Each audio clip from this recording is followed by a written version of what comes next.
Deus enviou o seu Filho para andar sobre a terra, para que pudéssemos aprender com Ele, lado a lado. Com Ele, aprendemos a ter compaixão e amar não só nossos irmãos, mas nossos inimigos também. Aprendemos que Deus é tudo o que precisamos e Ele nos sustentará no dia da adversidade. Aprendemos que, mesmo sendo pessoas imperfeitas, nós podemos fazer parte da família de Deus e cumprir o seu propósito perfeito. E então, Ele nos ensinou que poderíamos fazer coisas ainda maiores, não por nossa capacidade ou conhecimento, mas porque Ele estaria conosco. Desde então, continuamos a caminhar por este mundo como um só corpo, o corpo de Cristo, cumprindo a missão que Ele nos deu. Podemos superar qualquer barreira, vencer qualquer tribulação e acalmar as tempestades ao nosso redor, pois maior que todas essas coisas é aquele que está dentro de nós. Eu lhes disse essas coisas, para que em mim vocês tenham paz. Neste mundo vocês terão aflições. Contudo, tenham ânimo, eu venci o mundo. João 16:33. Venham a mim, todos que estão cansados e sobrecarregados, e eu lhes darei descanso. Tomai sobre vocês o meu jugo e aprendam de mim, pois eu sou manso e humilde de coração, e vocês encontrarão descanso para as suas almas, pois o meu jugo é suave e o meu fardo é leve. Centro de tudo. Você pode aplaudir a Jesus se Ele é o centro de tudo na sua vida. Bem forte esse aplauso para Ele, amém? Nós não podemos correr o risco de sermos um povo que não tem Jesus no lugar certo que Ele deveria ocupar.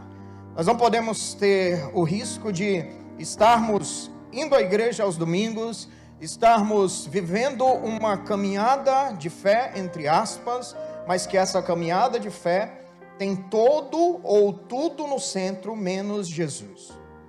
Às vezes a nossa fé, a nossa caminhada de fé tem sido uma caminhada de fé fraca, sem substancialidade bíblica, sem constância. Por quê? Porque a nossa fé está centrada em um mover. A nossa fé está centrada em uma denominação religiosa. A nossa fé está centrada em um profeta dessa geração. A nossa fé está centrada em alguém de carne, de osso, que é tão falho quanto você. E aí, de repente, o tapete nos é puxado e as nossas expectativas vão por água abaixo. Por quê? Porque a nossa fé não está centralizada naquele que deve ser o centro da nossa fé. É comum as igrejas aos domingos estarem lotadas, o que não pode ser o caso dessa aqui, há 10 anos quase. O evangelho genuíno, verdadeiro, simples, básico, na contramão do que muito que está se vivendo ou pregando nesses ambientes de espiritualidade. Nós temos tentado viver, pregar e ministrar aqui. Mas é comum as igrejas estarem lotadas de pessoas que vieram buscar as mãos, vieram buscar um Deus que faz algo por elas. E até então, quando isso é um primeiro momento, um primeiro contato, não há nada de errado. Você buscar a Deus para que Deus lhe ajude em algo, não há nada de errado. O que há de errado é quando a continuidade da nossa fé se resume a colocar Deus na parede e dizer: eu te adoro, eu te sirvo, eu até semeio e faço algo na tua casa, desde que o Senhor me dê algo em troca. Nossa fé não pode ser uma fé baseada em transações. Não pode ser uma fé baseada em depósitos e saques. Não pode ser uma fé de insatisfação constante, onde todos os dias eu estou reclamando, porque eu sempre estou vendo a perspectiva do copo que está meio vazio e nunca meio cheio.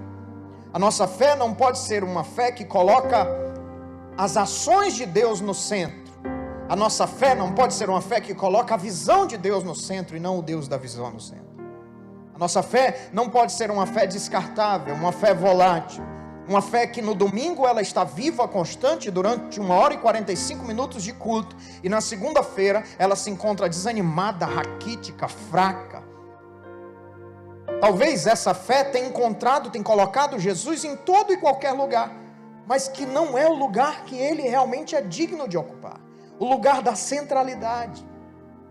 Se o culto não for cristocêntrico, se a fé não for cristocêntrica, se não for Jesus, o que mais nós estamos buscando? O que mais nós estamos querendo? Se nós não pudermos nos levantar e dizermos, eu sigo a Jesus, eu sou discípulo de Jesus, eu entendo o caminho que Jesus se auto-intitulou, porque ele mesmo disse, em João 14:6, ele mesmo diz, eu sou a centralidade de tudo. Ele fala, eu sou o caminho, eu sou a verdade, eu sou a vida, e ninguém vem ao Pai a não ser por mim. Ele se intitulou como o lugar dele é um lugar único, é um lugar de centralidade. É um lugar onde nós, pura e simplesmente por tê-lo em nossa vida, nós já deveríamos ser os homens e as mulheres mais felizes dessa terra. Nós temos Jesus, nós estamos sentados num lugar onde há uma atmosfera poderosa e fantástica do Espírito Santo. Deus nos trouxe aqui, talvez você na ilusão achou que as suas pernas lhe trouxeram aqui, mas Deus lhe atraiu durante a semana toda, trabalhando no seu coração, trazendo você, separou o seu lugar, separou um lugar para você sentar, separou um momento para você ouvir. Por quê? Porque Ele lhe ama tanto. Por quê? Porque Ele quer que você tenha nele a sua maior recompensa. Nós não estamos aqui pelo que Jesus vai nos dar, ou pelo que Jesus vai fazer na semana. Nós estamos aqui pelo que Ele já fez há 2021 anos atrás. Ele provou o seu maior amor numa cruz que todas as vezes diz para nós que ela está vazia, porque nós estamos aqui reunidos em torno de um Cristo vivo, de um Cristo presente, de um Cristo que está conosco em todas as fases e em todos os momentos da nossa vida. Coloque Jesus no centro. Você que está aqui presencial, ou você que está online, chegou a hora de colocar Jesus no lugar dele, no centro da nossa vida. Max Lucado, o escritor Max Lucado, ele disse certa vez, a recompensa do cristianismo é o próprio Cristo. O que você está querendo mais? Você já tem o Cristo, e quem tem Jesus tem tudo. O que eu preciso mais? O que eu preciso mais a não ser a presença, a vitória, o resplendor? O escritor aos Hebreus, no capítulo 1, no verso 3, ele diz, o Filho é o esplendor da glória de Deus, é a expressão exata do seu ser. O Filho é aquele que sustenta todas as coisas pelo poder da sua palavra poderosa. Nós podemos entender aqui, e devemos ser desafiados a crer. O jeito de crer que Jesus espera de nós é um jeito de crer onde Jesus é tudo. Ele é tudo o que nós temos. Não se apegue ao seu patrimônio humano, não se apegue à força do seu intelecto, não se apegue aos diplomas que você conquistou, não se apegue a hoje, a sua vitalidade saudável. Você está no auge da sua vitalidade física. Se apegue em uma verdade: tudo o que eu tenho é Jesus. Pastora Leila Paz, ela fala, ou Jesus é tudo, ou Jesus não é nada na sua vida. Não existe meio termo, não existe meio coração entregue, não existe 50% da minha vida entregue. Ou nós colocamos Ele no centro, ou Ele não estará no lugar que Ele é digno. Hoje, eu quero que você abra, por favor, no texto de Marcos, capítulo 5, nós vamos ler do 25 ao 34, e você pode ligar o seu smartphone, você pode ligar o seu tablet, você pode abrir sua Bíblia física normal, você pode acompanhar pelos projetores, você só não pode ficar alheio à leitura do texto. O texto, a conexão com o texto é o que faz toda a diferença. Marcos, capítulo 5, nós vamos ler do 25 ao 34. Marcos 5, do 25 ao 34, diz assim: estava ali certa mulher que havia 12 anos vinha sofrendo de uma hemorragia. Ela padecera muito sobre o cuidado de vários médicos e gastara tudo o que tinha, mas em vez de melhorar, ela só piorava. Quando ela ouviu falar de Jesus, chegou por trás dele, no meio de uma multidão, e tocou em seu manto, porque essa mulher construiu um pensamento, ela construiu uma ideia dentro dela mesma. Ela constrói e consolida um pensamento que dizia: se tão somente eu tocar na orla do manto dele, eu serei curada. Imediatamente, ela consegue tocar, ela consegue romper a multidão. Imediatamente, ao tocar, cessou sua hemorragia, ela sentiu como se seu corpo estivesse livre do sofrimento. No mesmo instante, Jesus percebeu que dele havia saído poder, virou-se para a multidão e perguntou: quem tocou em meu manto? Quem tocou em meu manto? Que interessante, eu quero fazer uma pausa aí. Eu não coloquei isso na mensagem, mas depois o Espírito Santo me trouxe. Aquele momento só tinha duas pessoas que estavam entendendo o que estava acontecendo: Jesus e aquela mulher. Existia uma multidão, e dentre a multidão, pessoas íntimas, pessoas que comiam na mesa de Jesus, que estavam vivendo um ministério, vivendo uma vida lado a lado com ele, pessoas que estavam na igreja todo domingo, mas que não estavam entendendo, porque mediante aquela pergunta, olha só a resposta dos discípulos. Quando Jesus pergunta quem me tocou, os discípulos respondem dizendo: Senhor, tu está vendo a multidão aqui aglomerada, te comprimindo, nós estamos com dificuldade de sair daqui, e o Senhor ainda pergunta: quem me tocou? As pessoas estão te comprimindo, não estão te tocando. Mas Jesus, olhando ao seu redor, para perceber o que tinha, quem tinha feito aquilo, olhou ao seu redor. Então a mulher, sabendo o que lhe tinha acontecido, aproximou-se, prostrou-se aos seus pés, tremendo de medo, contou-lhe toda a verdade. Então ele lhe disse: filha, a sua fé te curou. Vá em paz e fique livre do seu sofrimento. Você pode aplaudir o Evangelho de Jesus nessa noite? Seu Evangelho de Jesus pode ganhar um aplauso especial, pode ser. A história que nós lemos é uma história fantástica, um texto fantástico, um acontecimento esplendoroso. No mesmo Marcos capítulo 5, você vê Jesus realizando dois grandes milagres. Milagre que Jesus gostaria de realizar naquele momento, que estava indo a caminho para realizar, é o milagre da filha de Jairo. Quem é Jairo? Gente, Jairo é um homem importante daquela época. Quem é Jairo? Jairo é um homem notável, Jairo é um homem rico, Jairo é um homem de posses. E Jesus, quando é tocado por essa mulher, ele está indo para até então curar a filha de Jairo, que estava moribunda naquela época, que estava naquele momento, que estava precisando de um toque, de uma cura. E Jesus se submete à realidade de ir na casa daquele homem rico, daquele homem importante, daquele homem que tinha uma notabilidade daquela época. E esse Jesus é o mesmo Jesus que para atender uma mulher, que a palavra diz que tinha perdido tudo, que não tinha mais nada. Como se não bastasse o fato dela estar vivendo em uma realidade de um fluxo de sangue hemorrágico há 12 anos, trazia alguns pesos extras para a sua vida. Segundo Levítico capítulo 15, segundo a lei mosaica, uma mulher que estava vivendo o seu período natural, orgânico, de menstruação, ela não podia tocar em nada. Durante aquele período, a mulher era considerada uma mulher impura. Ela não podia tocar, ela não podia ser tocada, ela não podia se relacionar, ela não podia dirigir a palavra, ela tinha que ficar isolada. Por quê? Porque naquele momento ela era impura, ela estava vivendo um período de maldição, então ela tinha que ficar isolada de tudo e de todos.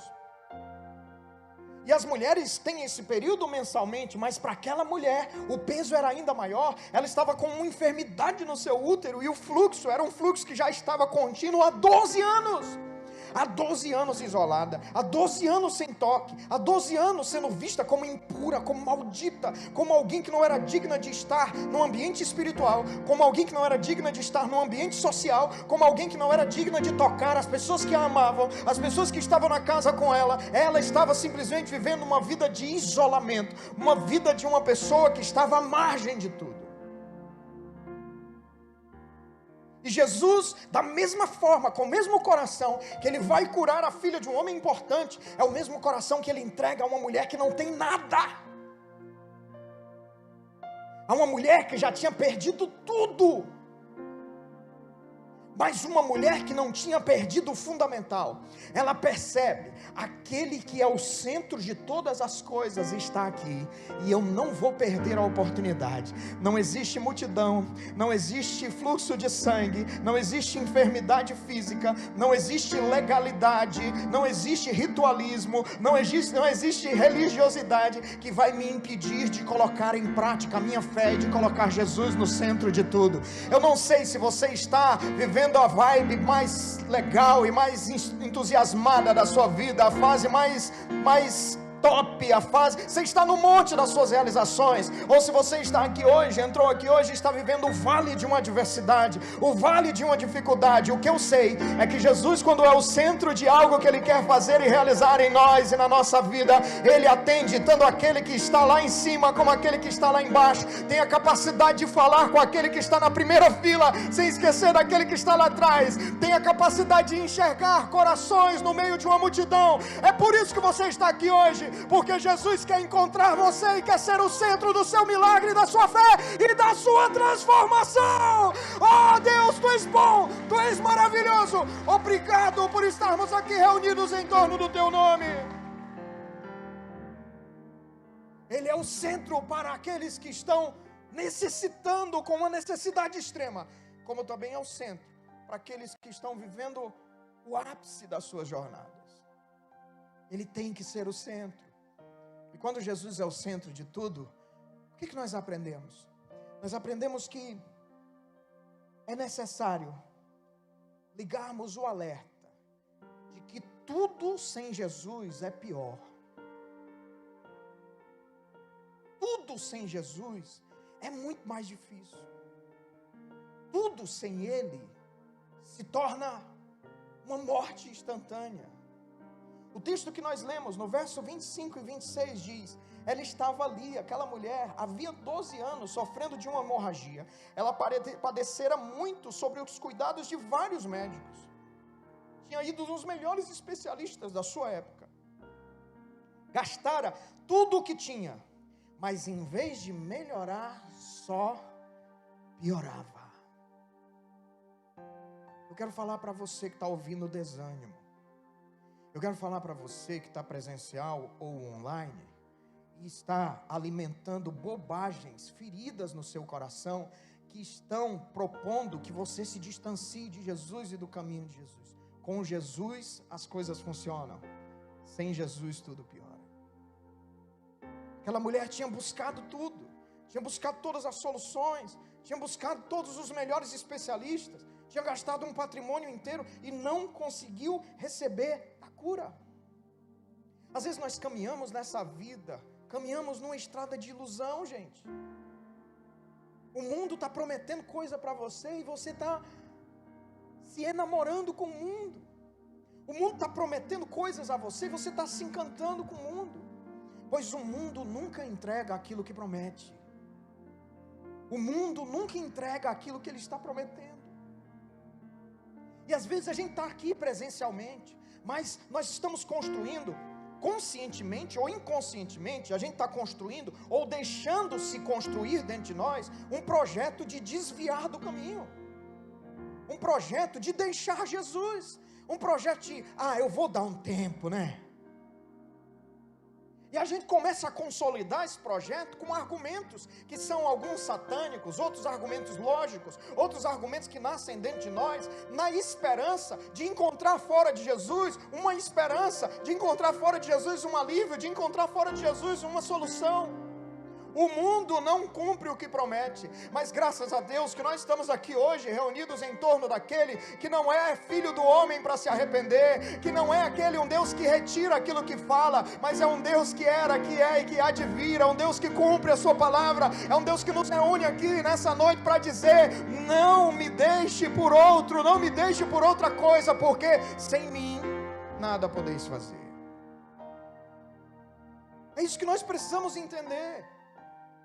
Às vezes a gente olha para a nossa caminhada de vida, hoje, olha para tudo que está faltando, olha para tudo que poderia estar em determinados lugares que não estão, e aí vem a proposta da sedução de algo rápido, instantâneo, algo que nos diz, obedeça à sua vontade, algo que às vezes tenta mexer com o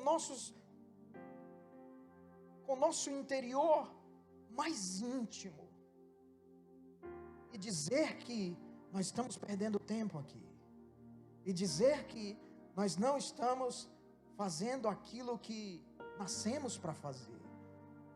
E esses sentimentos não podem ser fortalecidos, porque nós somos sem Jesus.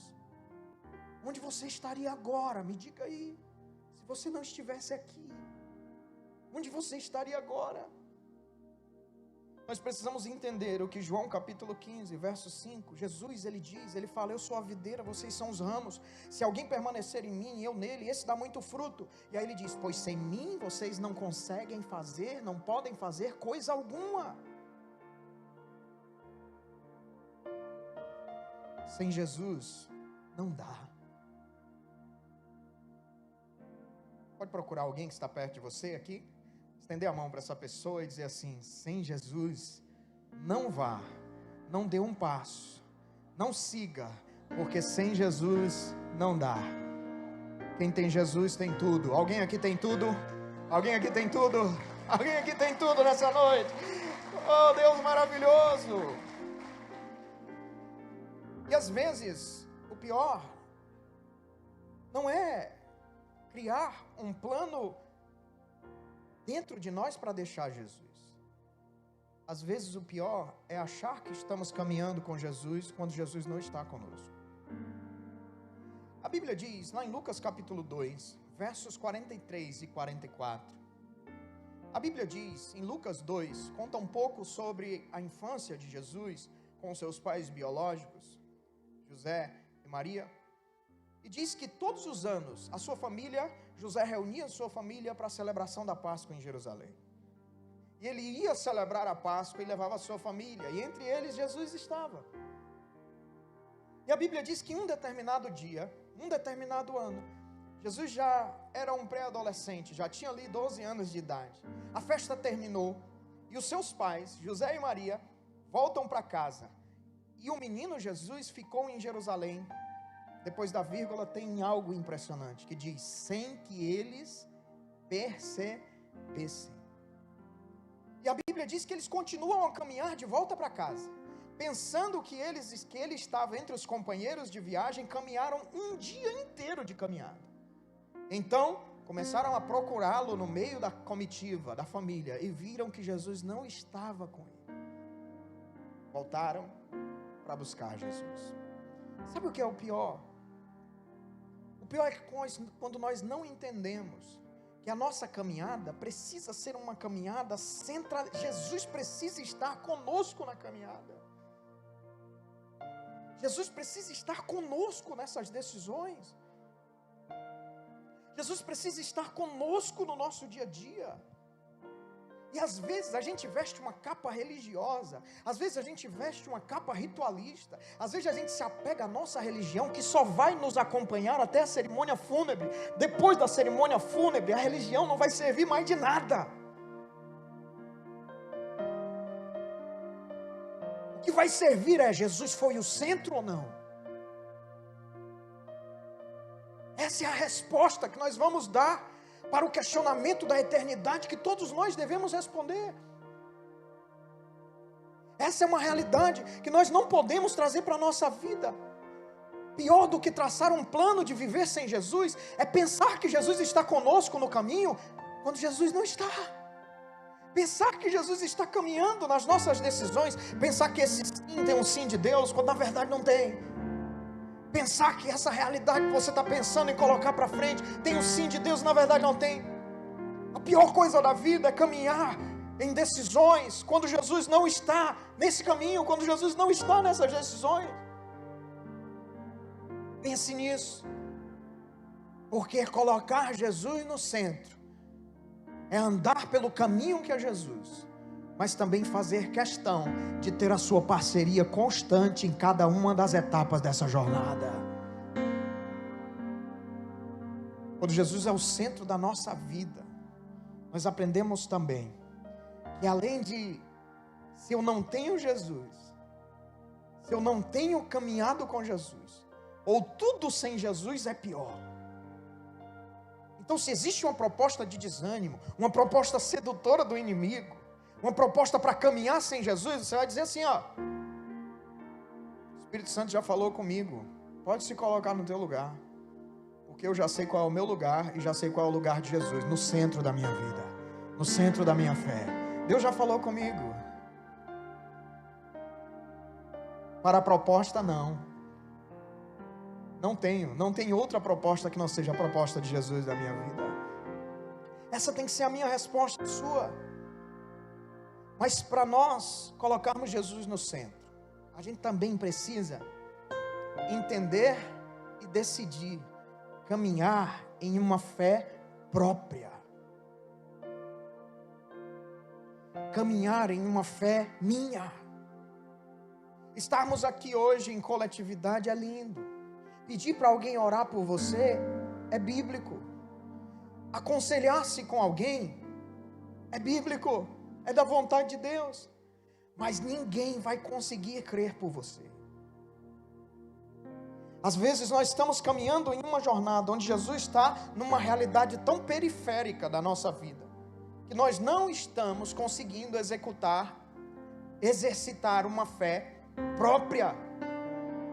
É gente caminhando na fé do pastor, é gente caminhando na fé do irmão, é gente caminhando na fé do colega, é gente caminhando constantemente. Tem gente caminhando constantemente que não está esperando Deus fazer, está esperando alguém bater nas suas costas para dizer: você vai conseguir.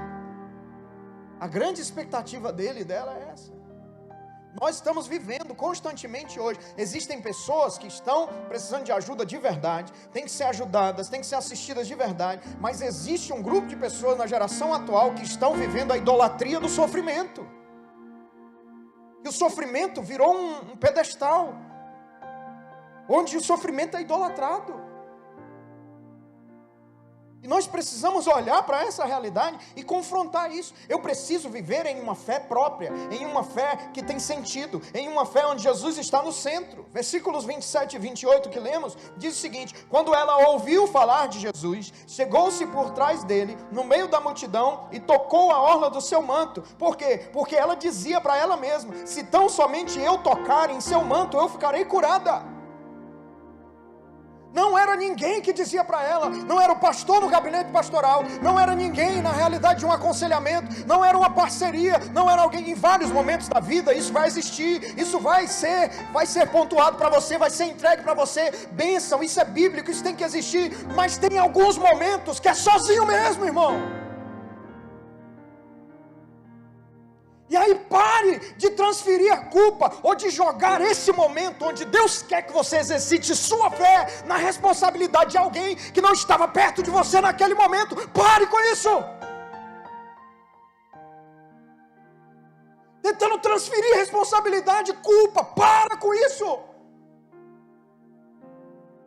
Aquela mulher olha no espelho da sua própria consciência e diz: o que eu tenho para dizer é, se eu tocar na orla do manto dele, eu vou ser curada. Eu estou sendo traumatizada há 12 anos, eu estou sendo excluída há 12 anos, eu sou tida como maldita há 12 anos, mas essa história acaba hoje. Por quê? Porque eu estou dizendo isso para mim mesmo. Eu não quero nem conversar com ele, eu não quero nem que ele olhe para mim, eu só quero tocar na orla do seu manto, porque a minha fé está ativada, está forte, está viva, ele está no centro e ninguém vai me parar. E assim essa mulher fez. E como ela pode nos ensinar nessa noite? Sim ou não?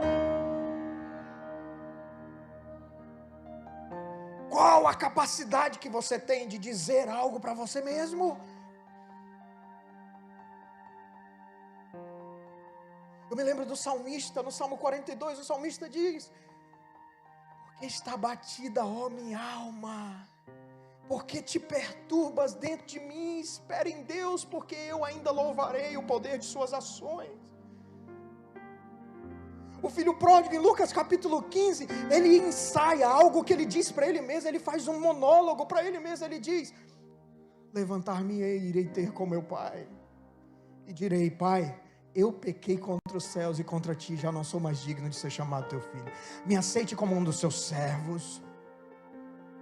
Sozinho, no meio dos porcos, no meio da lama, ele consegue ativar uma fé própria e dizer: eu preciso acreditar como nunca. Quando Jesus é o centro, em vários momentos da nossa caminhada, em vários momentos da nossa caminhada de vida, nós precisamos ligar o botão de uma fé turbo. Procura alguém que está perto de você, ou alguém que está em casa, e diga assim: eu profetizo sobre sua vida. Estende a mão para essa pessoa e diz assim: eu profetizo sobre sua vida. Você vai ligar a fé turbo essa noite. Vamos ligar o turbo, vai funcionar, o turbo vai ser ligado, vai ser o turbo. Prepara aí os motores, prepara aí a linha de chegada. Estou chegando, hein? Estou chegando!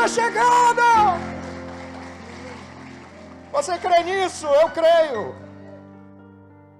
Porque Hebreus 11:6 diz: sem fé é impossível agradar a Deus, pois quem dele se aproxima precisa crer que ele existe, e que é galardoador, é recompensador, e que recompensa aqueles que o buscam. A resposta da fé é a vitória do céu. Quero que você olhe para o céu sempre. Celebre suas vitórias antes mesmo delas chegarem. Nós somos o povo que comemora antes de gritar gol. Nós já gritamos gol antes. Nós somos o povo que crê antes de acontecer. Porque eu creio, se você está aqui hoje, eu creio que Deus trouxe você aqui para ou você nascer de novo, ou para você se tornar alguém nascido de Deus, ou reforçar na sua cabeça que você é nascido de Deus. E 1 João capítulo 5, verso 4 diz que o que é nascido de Deus vence o mundo, e esta é a vitória que vence o mundo, a nossa fé. Liga a fé turbo, liga a fé onde você só precisa colocar Jesus no lugar correto, no centro da sua vida. Liga a fé onde você, parece estranho, nós estamos em torno de um culto e ter que falar de fé, mas é porque às vezes somos o povo que precisamos ser constantemente alimentados por uma palavra de fé. Quando todo o mundo não acreditar mais, eles vão buscar você e a sua fé. Como eles vão lhe encontrar? Lembro daquela canção que eu cantei desafinado hoje de manhã antes. Aquela canção que é praticamente um hino da igreja. Cada vez que a minha fé é provada,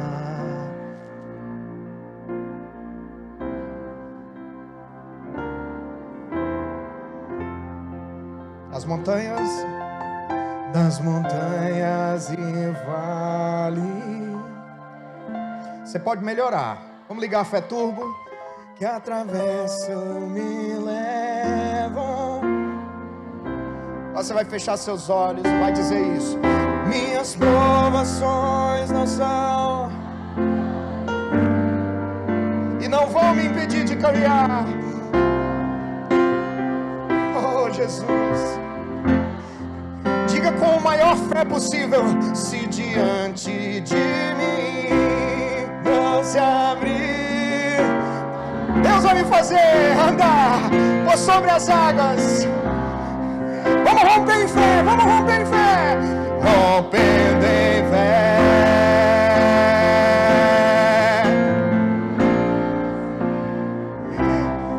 Mais alto, mais forte, cante. Rompendo em fé, com ousadia vou mover o som. Você vai caminhar em uma fé própria, cante. E vou vencer, porque aquele que é nascido de Deus vence o mundo. Essa é a vitória que vence o mundo, a nossa fé. A cada dia vou viver. Liga o turbo, vamos pra frente. Deus está no futuro aguardando você. Vá, na fé própria. Há uma vitória aguardando você na chegada, quando Jesus é o centro. Mas quando Jesus é o centro, você também precisa se ligar em algo importante. Além de caminhar em uma verdade de que sem Jesus tudo só vai piorar, gente. Além de caminhar em uma verdade, de caminhar em uma fé própria. Para de terceirizar. Ei, acredite por mim aí, por favor. Para de terceirizar. Caminhe na sua fé. Terceira coisa que eu preciso aprender nesse domingo, para colocar Jesus no centro da minha vida, é que Você, quando Jesus está no centro, sabe que você vai ser correspondido. Nosso Deus não está de mãos atadas. Nosso Deus não está de boca fechada. Nosso Deus não está impedido de andar, de caminhar e de governar todas as coisas. Você está caminhando com quem pode. Aquela mulher, no verso 29, ela entende isso e ela recebe uma resposta. Imediatamente, cessou sua hemorragia, ela sentiu em seu corpo que estava livre do sofrimento. Olha, meu querido, todo deserto tem um começo, um meio e um fim. O fim pode estar bem pertinho. Você pode estar olhando para a linha de chegada. Mas você precisa entender que nós não estamos aqui, gente, nós não estamos aqui em um ritual sem propósito. Nós não estamos aqui onde uma palavra é pregada ao vento. Nós estamos aqui caminhando em uma fé que tem resposta, em uma fé que tem propósito. Nós estamos nos relacionando com um Deus que responde, que corresponde, que fala, que age. Deus não está de férias. Deus não está inerte. Nós estamos caminhando em torno de alguém que está vivo, reinando, governando. A Bíblia diz que há sobre o nome dele está autoridade no céu, na terra e debaixo da terra, em todos os lugares. Ele está governando todas as coisas. Foi ele que nós adoramos aqui, é a palavra dele que está sendo pregada aqui, é no nome dele que nós estamos reunidos aqui. Agindo ele, então quem impedirá? Se Deus é por nós, quem será contra nós? Nossa, Jesus, fala conosco nessa noite. Eu me lembro de uma série onde nós, alguns anos atrás, ministramos: é impossível, mas Deus pode. Você pode estar até aqui se vestindo da impossibilidade. A tua realidade pode ser uma realidade onde você não enxerga saída. Seja bem-vindo. A tua realidade é uma realidade que você talvez se enxerga perdido ou perdida. Seja bem-vindo, porque aqui é lugar onde Deus direciona e dá saída. Aqui também é lugar onde Deus encontra corações perdidos e dá a ele um sentido. Que maravilha, que lindo. Por isso que nós estamos aqui em torno de um Deus que responde, que corresponde, que se relaciona conosco. Sabe o que ele disse para nós? Ele não disse que ia ser fácil, mas ele disse que sempre estaria conosco, presente aqui, correspondendo, nos reforçando, sendo alguém presente na nossa vida. Que bom! Obrigado, Jesus. Obrigado, Jesus. É impossível, mas Deus pode. Quem estava aqui nessa época? Levanta a mão aí. Alguns por cento, né? É impossível, mas Deus pode. Ele é o único que em algumas situações pode. Lucas capítulo 18, verso 27. Jesus nos ensina isso com suas próprias palavras. Ele diz: o que é impossível para os homens é plenamente possível para Deus. Pelo tempo, eu preciso pular para o quarto, tá? Amém? De manhã a pregação foi um pouco maior.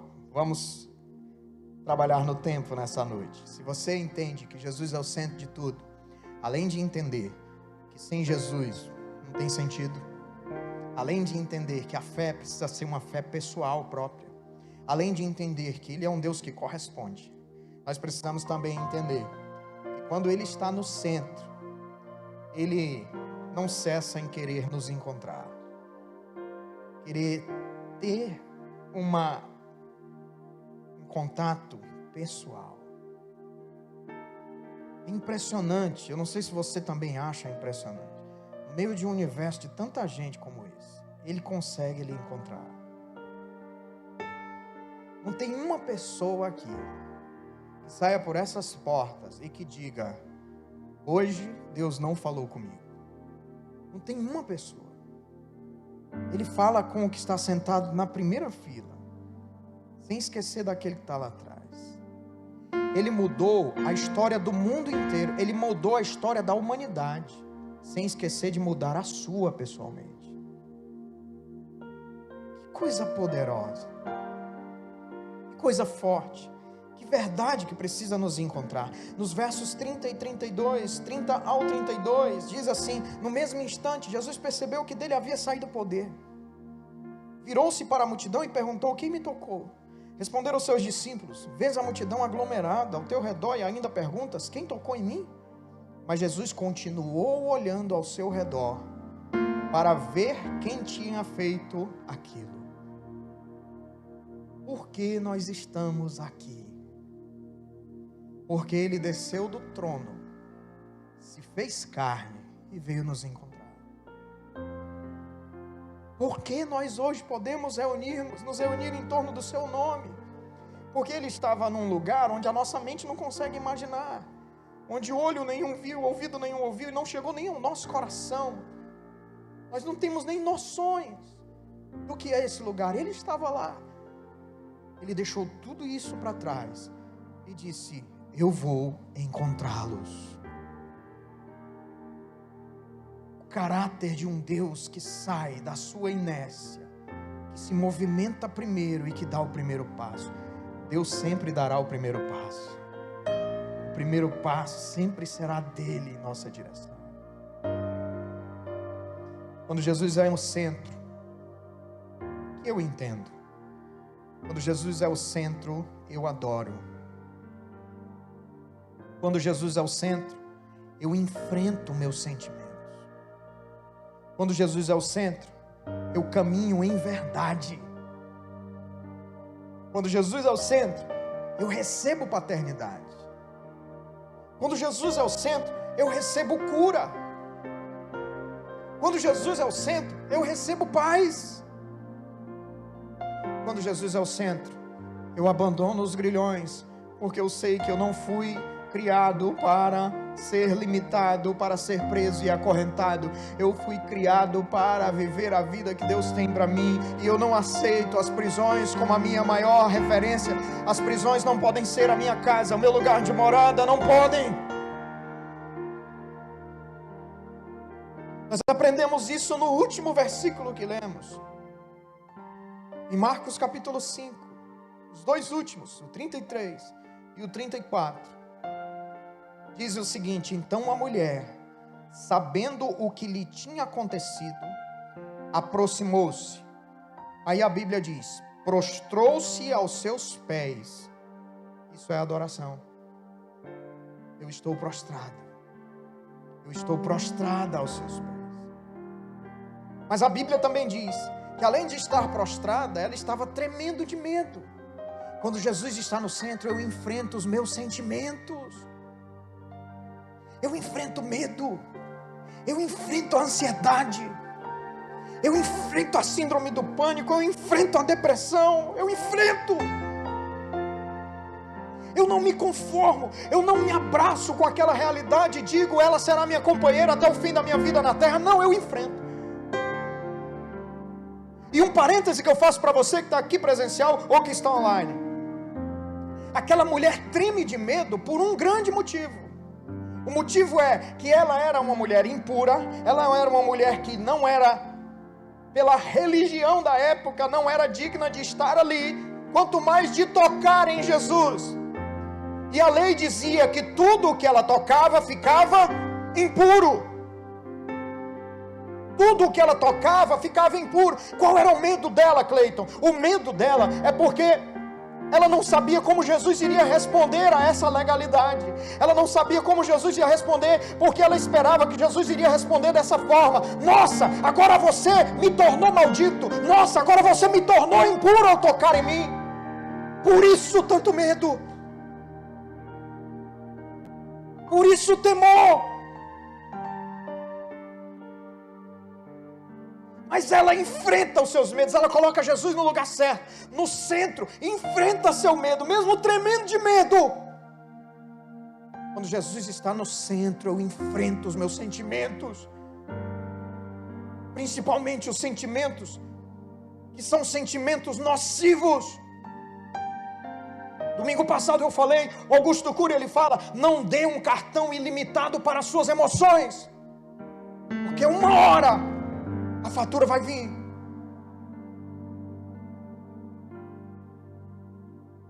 Quando Jesus está no centro, eu caminho em verdade. Ela conta toda a verdade. Ela tem uma conversa.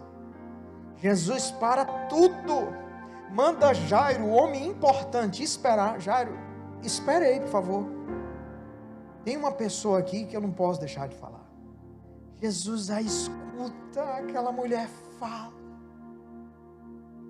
12 anos sem falar com ninguém.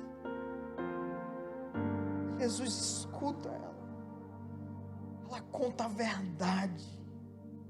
É um coração derramado, baseado na verdade. Essa é a verdade, Pai. Quando Jesus está no centro, as maiores conversas, mais importantes e as mais verdadeiras eu tenho com Ele. Quando Jesus está no centro, eu recebo paternidade. Depois de contar tudo a Jesus, primeira palavra que Jesus diz a ela, Jesus diz: filha, porque há 12 anos, tudo o que ela não se sentia era filha, porque os seus próprios irmãos apontavam ela e diziam: você é imunda, você não é digna. Mas Jesus restabelece a paternidade e diz: filha, a tua fé te curou. Quando Jesus está no centro, eu entendo que sempre há uma cura disponível para mim. Quando Jesus está no centro, eu valorizo mais o bálsamo do que a ferida. Quando Jesus está no centro, eu entendo que Ele é o médico dos médicos. Eu entendo que onde eu gasto na vontade e na força humana, com Ele eu preciso acreditar, crer e tomar posse. Quer dizer para você que eu não sei qual é o seu trauma e sua ferida, mas eu sei de uma coisa: há um bálsamo pronto do céu específico para ela. Quando Jesus está no centro, a cura. Quando Jesus está no centro, a paz. Vá em paz. Eu acredito que aquela mulher, George, depois desse dia, ela teve vários momentos desafiadores na sua vida, mas ela nunca esqueceu que a fé, a paz, não é a ausência de desafios. A paz é a pessoa de Jesus na nossa vida. A paz é uma pessoa, e essa pessoa é Jesus. E por último, Ele diz: fique livre do seu sofrimento. Por quê? Me contentar com o rastejo, quando eu sirvo um Deus que me fez para voar. Por que rastejar, se eu fui chamado para as nuvens? As prisões não podem prender você. As prisões não podem prender essa mensagem. Corações estão sendo destravados aqui, mentes estão sendo desbloqueadas aqui. O Espírito Santo está acessando lugares, corações que Ele ainda não acessou, porque nós não estamos aqui pura e simplesmente por um milagre. O que eu menos falei foi do milagre, porque eu acredito que não é o milagre que transforma, mas sim o encontro verdadeiro com Jesus. Você pode ter vindo aqui para um culto, você pode ter vindo aqui para uma celebração, mas na verdade Jesus marcou foi um encontro com você, porque hoje é dia de transformação. A banda pode subir, sabe por quê? Porque eu acredito muito no que está escrito em Romanos 10:9. Hoje, esse lugar, nesse ambiente, é um lugar, é um ambiente, é uma atmosfera onde nós estamos aqui para confessar com a nossa boca e para crer com o nosso coração. Porque quando nós confessamos com a nossa boca e quando nós cremos no nosso coração que Jesus é aquele que foi ressuscitado por Deus dentre os mortos, assim nós podemos ter a esperança da salvação na nossa vida. Eu não sei se você entende essa verdade. Eu não sei se você conseguiu dar lugar a essa palavra no seu coração. Mas o que eu sei é que Jesus está no centro dessa noite. Jesus está no centro dessa celebração. E Ele quer o seu coração como nunca. Como Ele fez com aquela mulher, Ele faz com você. No meio dessa multidão, Ele te enxerga. No meio dessa multidão, Ele te vê. E no meio dessa multidão, Ele quer começar a grande transformação que quer realizar na sua vida. Você pode aplaudir a Jesus como nunca. E pode ficar em pé para louvá-lo e para engrandecê-lo nessa noite. Vamos juntos.